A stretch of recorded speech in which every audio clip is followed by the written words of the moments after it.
Hey everyone, and welcome back to another video. And in this video, I'm going to show you how to log out of the Hulu app. Now, this video is going to be particularly useful for individuals.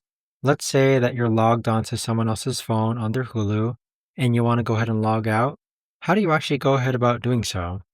Now, this video is going to be short, sweet, and simple, guys. There's not going to be a lot of steps involved.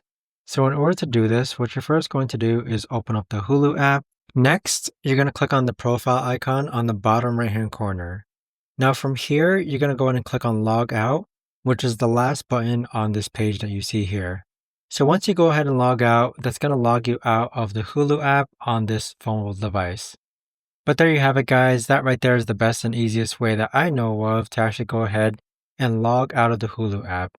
If you guys know of a better or easier way to actually do this, let me know in the comments down below. I would love to know.